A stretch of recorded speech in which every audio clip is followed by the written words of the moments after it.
আমরা দেখেছি ছাত্র রাজনীতির নাম করে কিভাবে হচ্ছে কি শিক্ষার্থীদের মাথায় লবণ রেখে বড় খাওয়া হয়।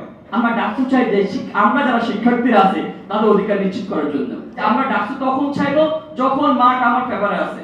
যে আমরা কেন ডাকসু চাই, যদি আমরা বৃহৎ পরিসর চিন্তা করতে চাই, আমরা ডাকসু কেন চাই? আমরা ডাকসু চাই যে আমরা যারা শিক্ষার্থীরা আছে তাদের অধিকার নিশ্চিত করার জন্য। আমরা দেখেছি আমাদের শিক্ষার্থী অধিকার কথা বলে অনেক অর্গণ দোকান খুলে রাখে, যে শিক্ষার্থীর জন্য রাজনীতি, ছাত্র রাজনীতির কথা বলি, কিন্তু সেই ছাত্র রাজনীতির যে সংগঠনগুলা, যে ছাত্র সংগঠন, সে ছাত্র সংগঠন যারা নেতা নির্বাচিত হয় সেটা হচ্ছে মাদার সংগঠন থেকে। আমরা দেখেছি যে সেই ছাত্র সংগঠনের নেতৃবৃন্দ হচ্ছে অছাত্র, যাদের বয়স 28-30 বছর। তাহলে সে কিভাবে হচ্ছে শিক্ষার্থীদের? এখন দেখেন যে নেতা নির্বাচিত হয় সে তো হচ্ছে কি যাদের জন্য কাজ করবে তাদের ভোট তো নেতা নির্বাচিত হয় না। সে নেতা নির্বাচিত হচ্ছে মাদার পার্টি থেকে। তাকে নেতা নির্বাচিত আমাদের শেখ হাসিনা আমরা দেখলাম কি আব্দুর রহমান ভাই একজনকে নেতৃত্ব দিবে, অথবা বরিশাল জুন থেকে একজন উঠে আসবে, হাসিনা যা করবে সে হবে, একই সাথে অন্য ছাত্র সংগঠন সেম আলাপ।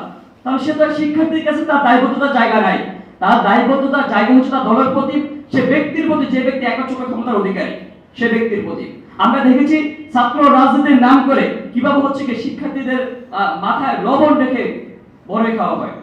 আমরা তো চাই যে শিক্ষার্থীদের অধিকার নিশ্চিত হোক, আমাদের বোনরা আবার হচ্ছে রাস্তায় নেমে না পড়ো, আমরা হচ্ছে দাঁড়ানো না করি, আমরা হচ্ছে মাথায় হেলমেট পরে ঘুমাতে না যাই।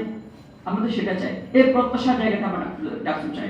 এখন আমরা আসি ডাকসু কখন হবে কি হবে সেটা একটা রোডম্যাপ পাবো বলি, যে ডাকসুকে আমরা কোন সময়ের মধ্যে আমরা চাই।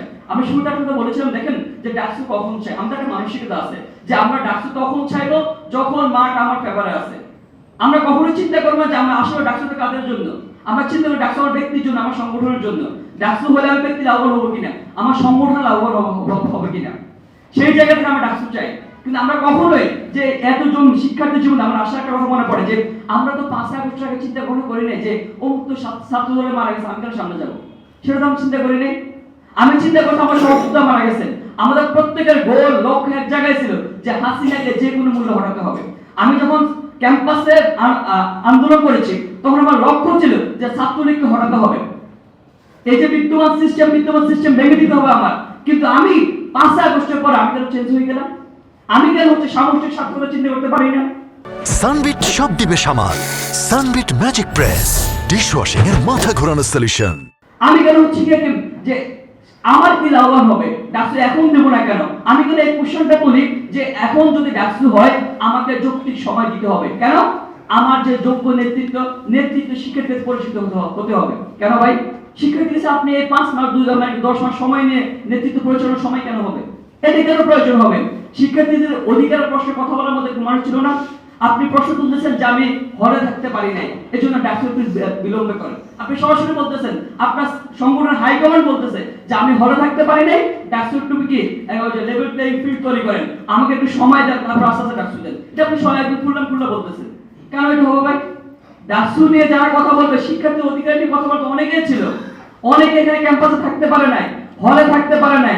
আমি আপনার কাছে আমার ফার্স্ট ইয়ারে আমার বাবা হচ্ছে একজন সিকিউরিটি গার্ড, আমি তো হলে থাকতে পারি নাই, বাইরে দেখেছি, আমার টিউশন ছিল না, চেষ্টা তো করছি, জেলে গিয়েছি। এখানে অনেকে হলে থাকতে পারে নাই, আমি হলে থাকতে পারি নাই বলে আমাকে সময় দেওয়া লাগবে, আমি আবার একটা কালচার তৈরি করবে। কেন আমাকে ডাকসু নেতা বানানোর জন্য তো এতগুলো শিক্ষার্থী জীবন দেয় নাই?